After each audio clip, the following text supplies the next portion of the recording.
What I think is really interesting is to see the uptake, the implementation of breathing and breathing strategies into sport currently. I think it's super interesting that people are adopting this, and it's still seen as like a fringe training program to have in terms of having breathing and optimizing breathing, because it's something we do every day. So people think that it doesn't really need to be trained, but automatic doesn't mean optimal. And it's interesting to see Jiří Procházka here implementing some option advantage methods, which, full disclosure, I'm a coach in the option advantage method, but implementing those into his training routine and the reaction of people thereafter. Can you explain to me doing sprints without breathing? So you hear the reporter in this ask him about what are breath hold sprints.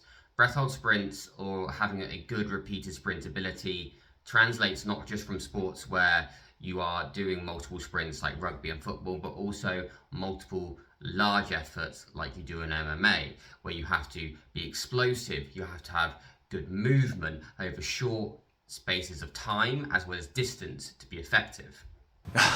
Yeah, the sprints without breathing. It's the oxygen advantage method with one of my coach from Czech Republic. His coach here is trained in the oxygen advantage method and is implementing that into his training program, which I think is super interesting to see that coaches now are starting to adopt this kind of methodology into strength and conditioning training for their athletes. It's obviously something that does have a huge benefit, but like I said at the start, it's hugely fringe and people often overlook optimizing the breathing systems, the respiratory system, because of the connotations of it being very woo-woo in terms of science. But actually nowadays there is a catalogue of science backing up that training this is a huge benefit, and often people are leaving those gains on the table, pun intended. We started to work on that like two and a half years back. And this is probably the less kind of like cool, sexy side of breathing, is that he did this 2.5 years back. So the adaptations he's made over 2.5 years is obviously not as attainable in 2.5 weeks. This is a lengthy progress of optimizing breathing so that you get the most out of your performance, because there obviously is an adaptation phase, there's an implementation phase, there's sport-specific phases, there's then doing it under load, there's doing that load under load sport-specifically as well. So there are different layers that breathing training and programs are going to implement to be effective for you as an athlete, and considering also the difference in biology, that your biology is going to be different to your teammates' biology, so that requires tailored different in the breathing program. So 2.5 years is so interesting to see this like come up in an interview after 2.5 years of doing it. Obviously Yuri's been very successful when it's come to the octagon. I think one of the guy who made a big who showed that to the world that it's worked is Adesanya. Now, he mentions Israel Adesanya here, and Izzy is a very good athlete at what he does. He was very good as a champion in the UFC. His comeback fight against Pereira was obviously a one to watch. If you've not seen it, go watch it after this video. But Israel does a lot of CO2 tolerance training, a lot of breath training, so he can perform at his best, to stay focused, to have good stamina, to move quickly. He does it for so many good points, but breath training is a part of his routine and has been for a long time. I'll flash up a clip right here of some very impressive, not going back to your corner, and a breath control of how good Izzy is. And what you want to know about that? He's going to explain this in just a second, but as a quick note, he's talking about CO2 tolerance training, and this is how much those chemoreceptors that are in the brainstem and stuff that register CO2 build up in the blood and forcing you to breathe, how much that CO2 is actually more important when it comes to oxygen delivery than oxygen. Often we think of like oxygen delivery as how much oxygen can we get in, can we get to the muscles, but actually when we optimize CO2 tolerance, that means we get better delivery of that oxygen we are taking in.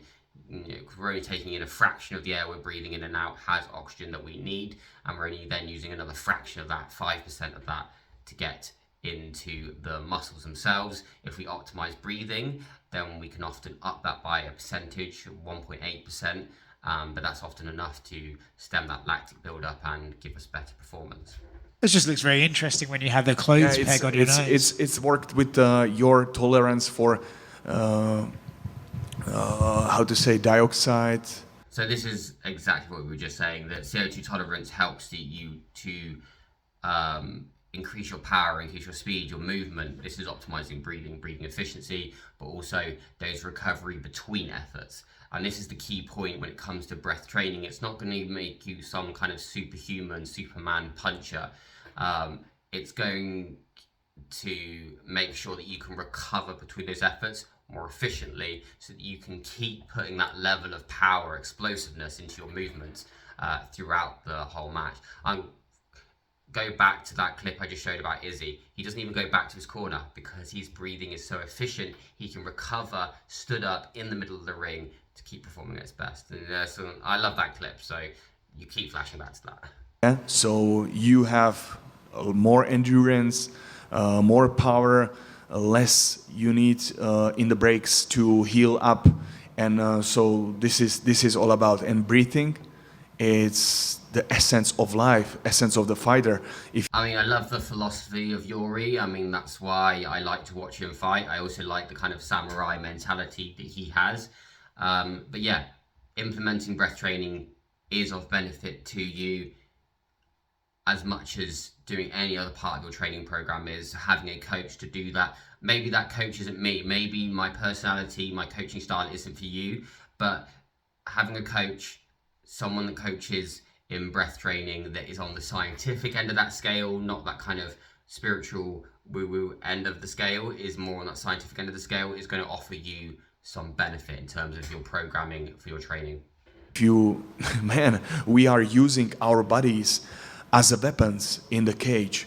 So we, all fighters, we have to work with our breath. And this is something I talk about all the time. Breathing is the cornerstone. If your breathing isn't efficient, everything downstream isn't efficient. Your body will prioritize breathing over anything else to keep you alive. Now, that sounds super dramatic, but the micro of that, the macro of that, is that when you get into a fight situation in a sports setting like MMA, your body isn't going to care that you're in a fight. If you can't breathe, it knows that if you can't breathe, you're not getting enough oxygen, then you're not going to do anything else afterwards, that you might be dying. So it's going to divert all those lovely oxygenated blood away from your legs, away from your arms, away from your body, into the torso, into those breathing muscles to keep them pumping so that you can keep breathing. That means that you've got no blood, good oxygenated blood in your arms and legs, so you've got no power, no movement, lactic buildup. You're not performing at your best. So optimizing breathing is going to make sure that your body doesn't react like that under pressure and keeps that oxygenated blood going to the extremities so you can keep performing. With our strength, dynamic, all these abilities of our bodies. So, and the last one, and the main one, the mental strength. Yuri actually finishes on a very good point here in this interview, talking to this reporter, is the mental side of the game.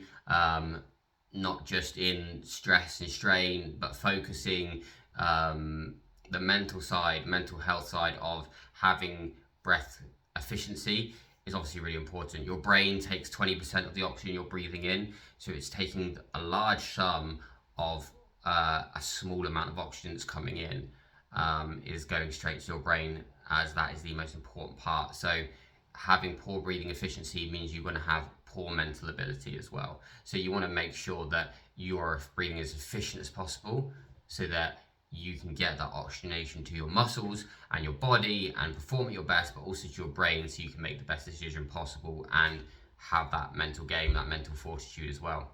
Okay everybody, I hope you've enjoyed this video.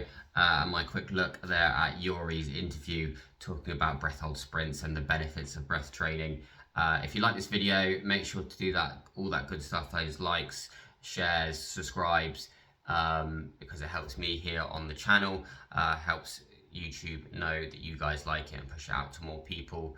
I'll see you all very soon for another video.